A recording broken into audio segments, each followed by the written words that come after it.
ಸುದ್ದಿ ನೋಡೋದಾದ್ರೆ ರಸ್ತೆಗೆ ಸಿಎಂ ಹೆಸರು ಅನ್ನೋದು ರಾಜಕೀಯ ಕೆಸರೆರಚಾಟಕ್ಕೆ ಇದು ಕಾರಣ ಆಗಿದೆ. ಮೈಸೂರು ಬಿಜೆಪಿ ನಾಯಕರ ವಿರುದ್ಧ ಪ್ರತಾಪ್ ಸಿಂಹ ಕಿಡಿಕಾರಿದ್ದಾರೆ. ಮೈಸೂರಿನ ಒಂದು ರಸ್ತೆಗೆ ಸಿಎಂ ಹೆಸರಿಡೋ ವಿಚಾರ, ಇದ್ರ ಬಗ್ಗೆ ಪ್ರತಾಪ್ ಸಿಂಹ ಸ್ಟೇಟ್ಮೆಂಟ್ ಕೊಟ್ಟಿದ್ರು. ಮೈಸೂರಿಗೆ ಸಿದ್ದರಾಮಯ್ಯನವರ ಕೊಡುಗೆ ಇದೆ, ತನ್ನದೇ ಆದಂತಹ ಕೊಡುಗೆ ಕೊಟ್ಟಿದ್ದಾರೆ. ಒಂದು ರಸ್ತೆಗೆ ಅವ್ರ ಹೆಸರಿಡೋದ್ರಿಂದ ಏನ್ ಸಮಸ್ಯೆ ಅಂತ ಇದು ಬಹಳ ದೊಡ್ಡ ಜಟಾಪಟಿಗೆ ಕಾರಣ ಆಗಿದೆ.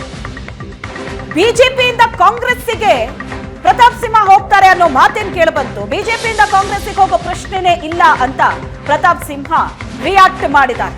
ನಾನೇ ಸಿದ್ದರಾಮಯ್ಯರಿಂದ ಹೆಚ್ಚು ತೊಂದರೆಗೊಳಗಾದಂತಹ ನಾಯಕ ಅಂತ ಪ್ರತಾಪ್ ಸಿಂಹ ಪ್ರತಿಕ್ರಿಯೆ ಕೊಟ್ಟಿದ್ದಾರೆ. ಕಾಂಗ್ರೆಸ್ಸಿಗೆ ಹೋಗಬೇಕಾದ ಅನಿವಾರ್ಯತೆ, ಕಾಂಗ್ರೆಸ್ಸಿಂದ ಬಿಜೆಪಿಗೆ ಬರಬೇಕಾದ ಅನಿವಾರ್ಯತೆ ಬೇರೆಯವ್ರಿಗೆ ಇರ್ಬೋದು.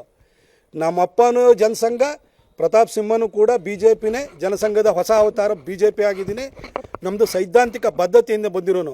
ಹೋಗಬೇಕು ಅಂತಂದರೆ ಕಾಂಗ್ರೆಸ್ನಲ್ಲಿ ಯಾರ್ಯಾರು ನನಗೆ ಫೋನ್ ಮಾಡಿ ನನಗೆ ಟಿಕೆಟ್ ಆಫರ್ ಮಾಡಿದ್ರು ಕೇಳಿ, ಹೋಗೋದಾಗಿದ್ದರೆ ಚುನಾವಣೆ ಟೈಮಲ್ಲೇ ಹೋಗ್ತಾ ಇದ್ದೆ. ಇವಾಗ ಹೋಗೋ ಅಂಥ ದರ್ದ್ ನನಗೇನಿಲ್ಲ. ನಂದು ಸೈದ್ಧಾಂತಿಕ ಬದ್ಧತೆ ಇರೋದು. ಇವತ್ತು ಕೂಡ ಟಿಕೆಟ್ ಕಳ್ಕೊಂಡಿರೋರು ಯಾರ್ಯಾರು ಎಲ್ಲೆಲ್ಲಿದ್ದಾರೆ ನೋಡಿ. ಆದರೆ ಪ್ರತಾಪ್ ಸಿಂಹ ಒಬ್ಬನೇ ಹಿಂದುತ್ವಗೋಸ್ಕರ ಹೋರಾಟ ಮಾಡ್ತಿರೋನು. ಆಮೇಲೆ ಸಿದ್ದರಾಮಯ್ಯನವ್ರ ಬಗ್ಗೆ ಹೇಳಬೇಕು ಅಂತಂದರೆ, ಸಿದ್ದರಾಮಯ್ಯನವ್ರ ಬಗ್ಗೆ ಅತಿ ಹೆಚ್ಚು ತೊಂದರೆಗೊಳಗಾಗಿರುವ ಹಳೆ ಮೈಸೂರು ಭಾಗದ ರಾಜಕಾರಣಿ ನಾನು.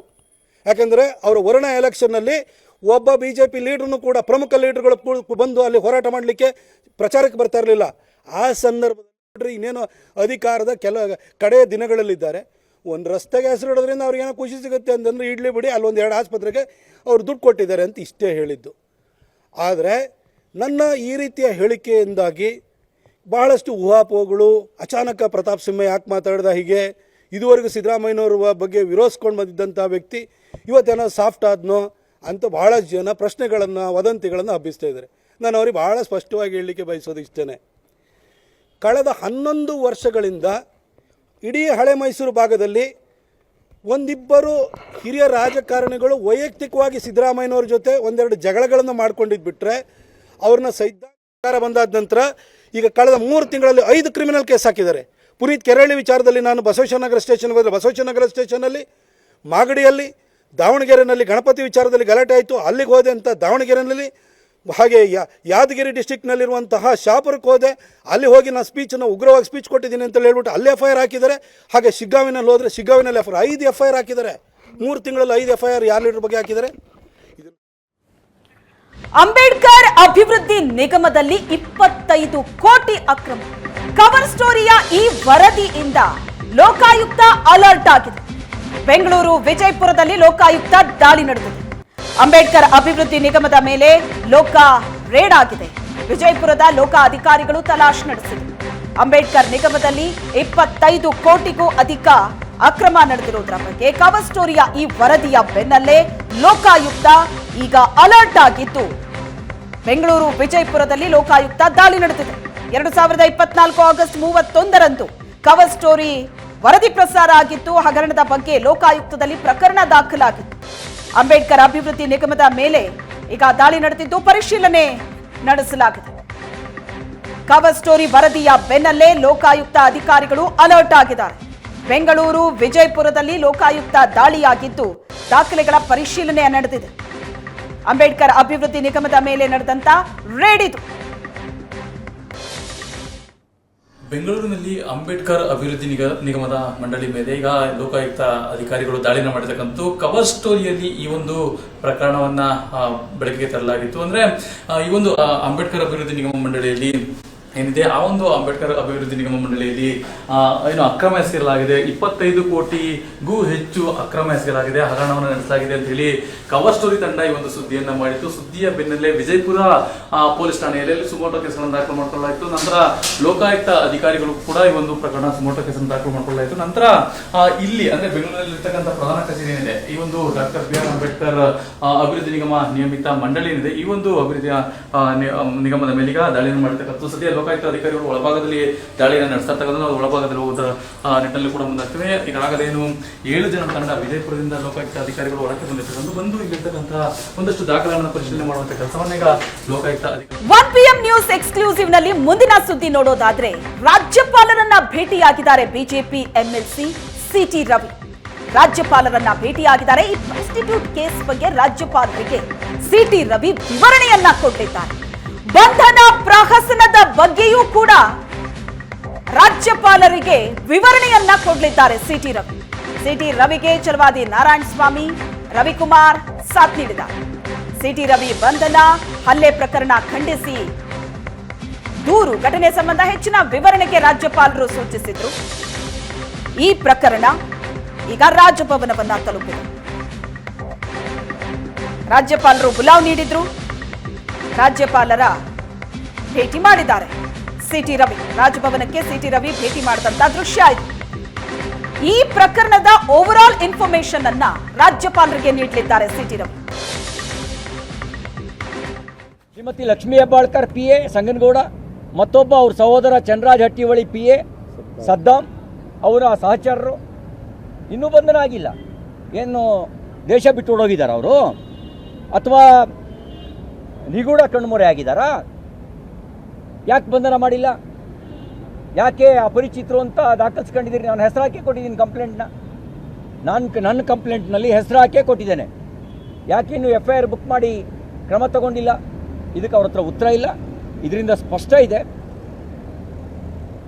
ಪೊಲೀಸ್ ಇಲಾಖೆಯ ಕೆಲವರು ಆಳುವ ಪಕ್ಷದ ಮರ್ಜಿಗೆ ತಕ್ಕಂತೆ ಕಾನೂನನ್ನು ಬಿಟ್ಟು ನಡ್ಕೊಳ್ತಾ ಇದ್ದಾರೆ. ಜೀವ ಭಯ ಇದೆ, ರಕ್ಷಣೆ ಕೊಡಬೇಕು ಅಂತ ವಿನಂತಿ ಮಾಡಿದ್ದೇವೆ. ರಕ್ಷಣೆಯೂ ಕೊಡಬೇಕು, ತಪ್ಪು ಮಾಡಿದವ್ರ ಮೇಲೆ ಕ್ರಮನೂ ಆಗಬೇಕು ಅನ್ನೋ ನಮ್ಮ ಆಗ್ರಹ ಇದೆ. ಸರ್ಕಾರ ಇವತ್ತು ಒಬ್ಬ ಶಾಸಕರನ್ನ ಯಾವ ರೀತಿ ನಡೆಸ್ಕೊಳ್ಬೇಕು ಅನ್ನೋದನ್ನ ಅವರು ಅದು ತದ್ವಿರುದ್ಧವಾಗಿ ನಡೆಸ್ಕೊಂಡಿದ್ದಾರೆ. ಅವರ ಹಕ್ಕುಚ್ಯುತಿಯಾಗಿದೆ.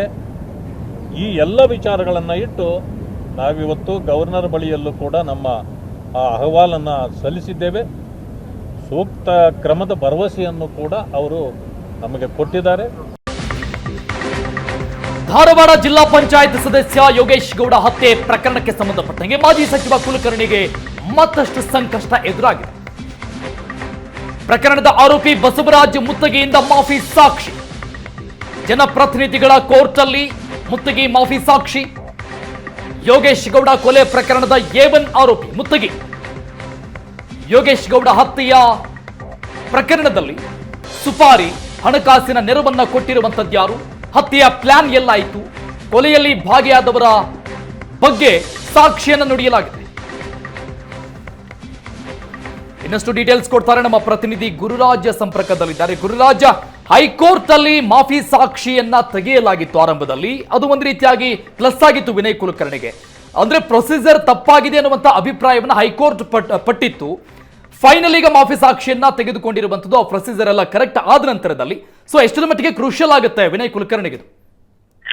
ಅರುಣ್, ಏನಂತ ಹೇಳಿದ್ರೆ ಧಾರವಾಡದ ಜಿಲ್ಲಾ ಪಂಚಾಯತಿ ಸದಸ್ಯ ಯೋಗೇಶ್ ಗೌಡ ಹತ್ಯೆ ಪ್ರಕರಣದಲ್ಲಿ ಸತತ 7-8 ವರ್ಷಗಳಿಂದ ಕಾನೂನು ಸಂಘರ್ಷ, ಹೋರಾಟ ನಿರಂತರವಾಗಿ ನಡೀತಾ ಇದೆ. ಪ್ರಕರಣ CBIಗೆ ಹೋದ ನಂತರ ಸಾಕಷ್ಟು ಹೊಸ ಅಪರಾಧಿಗಳು ಈ ಕೊಲೆ ಪ್ರಕರಣದಲ್ಲಿ ಬಂಧನಕ್ಕೊಳಪಟ್ಟರು. ಅದಾದ ಬಳಿಕ ಕೂಡ ಬಸವರಾಜ ಮುತ್ತಗಿ ವಿಚಾರಣೆ ವೇಳೆ ಸಾಕಷ್ಟು ಮಾಹಿತಿಯನ್ನ ಹೈಡ್ ಮಾಡ್ತಾ ಇದ್ದ. ಆದ್ರೆ ಯಾವಾಗ ಆತನ ಲೈಫ್ಗೆ ಪೆಟ್ಟಿದೆ ಅಂತ ಗೊತ್ತಾಯ್ತು, ಆತ ನೇರವಾಗಿ ನ್ಯಾಯಾಲಯಕ್ಕೆ ಬಂದು ಅರ್ಜಿಯನ್ನ ಹಾಕೊಂಡಿದ್ದ. ಇಲ್ಲ, ಯೋಗೇಶ್ ಗೌಡ ಹತ್ಯೆ ಪ್ರಕರಣದಲ್ಲಿ ತನ್ನ ಪಾತ್ರ ಸೇರಿದಂತೆ ತನಗೆ ಯಾರೆಲ್ಲ ನೆರವು ಕೊಟ್ಟರು, ಯಾರ ತಂಡದೊಂದಿಗೆ ತನ್ನ ಒಂದು ಹತ್ಯೆಯನ್ನ ಅಂತ್ಯ ಮಾಡಿದ್ವಿ, ಹತ್ಯೆಯಲ್ಲಿ ಭಾಗಿಯಾದ್ವಿ, ಇದಕ್ಕೆ ಆರ್ಥಿಕ ನೆರವು ಕೊಟ್ಟವ್ರು ಯಾರು, ಯಾವ ರೀತಿ ಪ್ಲಾನ್ ಆಗಿತ್ತು, ಇದಕ್ಕೆ ಯಾಕೆ ಇನ್ವಾಲ್ವ್ಮೆಂಟ್ ಆಗಿದ್ದಾರೆ, ಎಲ್ಲ ಸತ್ಯವನ್ನ ನ್ಯಾಯಾಲಯದ ಮುಂದೆ ಹೇಳ್ಬೇಕು ಅನ್ನೋ ಕಾರಣಕ್ಕಾಗಿ ಆತ ನ್ಯಾಯಾಧೀಶರ ಮುಂದೆ ಅರ್ಜಿಯನ್ನ ಹಾಕೊಂಡಿದ್ದ. ಆರಂಭದಲ್ಲಿ ಹಿನ್ನಡೆ ಆದ್ರೂ ಕೂಡ ಅಂತಿಮವಾಗಿ 306 ಮತ್ತು 307 ಅಡಿಯಲ್ಲಿ ಆತ ಅಪ್ರೂವಲ್ ಆಗ್ಲಿಕ್ಕೆ ನ್ಯಾಯಾಲಯ ಅನುಮತಿಯನ್ನ ಕೊಟ್ಟಿತ್ತು. ಇವತ್ತು ಆತ ತನ್ನ ಸಾಕ್ಷಿಯನ್ನ ದಾಖಲಿಸಿದ್ದಾನೆ. ಬೆಂಗಳೂರಿನ ಕೋರ್ಟ್ ಹಾಲ್ 82 ನಲ್ಲಿ ಇವತ್ತು ನ್ಯಾಯಾಧೀಶರು ಬಸವರಾಜ್ ಮುತ್ತಗಿಯ ಹೇಳಿಕೆಯನ್ನ ದಾಖಲಿಸುವಂತ ಒಂದು ಕೆಲಸವನ್ನ ಮಾಡಿದ್ರು. ಸತತ 1 ಗಂಟೆಗಳಿಂದಲೂ ಕೂಡ ಆತ ಸಾಕ್ಷಿ ಹೇಳಿಕೆಯನ್ನ ದಾಖಲಿಸುವಂತ ಒಂದು ಕೆಲಸವನ್ನ ಮಾಡ್ತಾ ಇದ್ದಾನೆ. ಇದನ್ನ ತಡೆಯುವಂತ ನಿರಂತರ ಪ್ರಯತ್ನಗಳು ವಿನಯ್ ಕುಲಕರ್ಣಿ ಮತ್ತು ಆತನ ತಂಡದಿಂದ ನಿರಂತರವಾಗಿ ನಡೀತಾ ಇತ್ತು. ಆದ್ರೆ ಅಂತಿಮವಾಗಿ ಬಸವರಾಜ ಮುತ್ತಗಿ ನ್ಯಾಯಾಧೀಶರ ಮುಂದೆ ಈಗ ಸಾಕ್ಷಿ ಹೇಳಿಕೆಯನ್ನ ದಾಖಲಿಸಿದ್ದಾನೆ. ಸಹಜವಾಗಿ ಈ ಕೊಲೆ ಪ್ರಕರಣದ A1 ಆರೋಪಿಯಾದಂತಹ ಬಸವರಾಜ ಮುತ್ತಗಿನೇ ಅಪ್ರೂವಲ್ ಆಗಿರೋದ್ರಿಂದ ಸಾಕಷ್ಟು ಜನರಿಗೆ ಸಂಕಷ್ಟವನ್ನ ತಂದದ್ದು. ವಿಶೇಷವಾಗಿ ವಿನಯ್ ಕುಲಕರ್ಣಿಗೆ ಈ ಪ್ರಕರಣದಲ್ಲಿ ಅಂದ್ರೆ ಈಗಾಗಲೇ ಸಲ್ಲಿಸಿರುವಂತಹ ಚಾರ್ಜ್ ಶೀಟ್ ಮೇಲೆ ಸಾಕಷ್ಟು ದೋಷಾರೋಪವನ್ನ ಮಾಡಲಾಗಿತ್ತು. ಅದರ ಬಸವರಾಜ ಮುತ್ತಗಿಯ ಸಾಕ್ಷಿ ಹೇಳಿಕೆ ಸಾಕಷ್ಟು ತೊಂದರೆಯನ್ನ ತಂದೊಡ್ಬಹುದು ಅನ್ನುವಂಥದ್ದು ಕಾನೂನು ತಜ್ಞರ ಅಭಿಪ್ರಾಯ ಆಗಿದೆ. ಅಷ್ಟೇ ಅಲ್ಲ, ಕೆಲ ಪೊಲೀಸ್ ಅಧಿಕಾರಿಗಳಿಗೆ ಕೂಡ ಬಸವರಾಜ ಮುತ್ತಗಿ ಹೇಳಿಕೆಯಿಂದ ಹೊಸ ಸಂಕಷ್ಟ ಶುರುವಾಗುವಂತಹ ಸಾಧ್ಯತೆ ದಟ್ಟವಾಗಿದೆ ಅಂತ ಹೇಳ್ಬೋದು. Okay, thank you Gururaj details.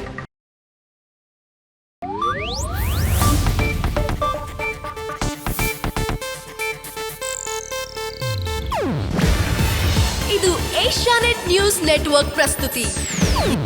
ನೀವು ನೋಡ್ತಿದ್ದೀರಾ ಏಷ್ಯಾನೆಟ್ ಸುವರ್ಣ ನ್ಯೂಸ್.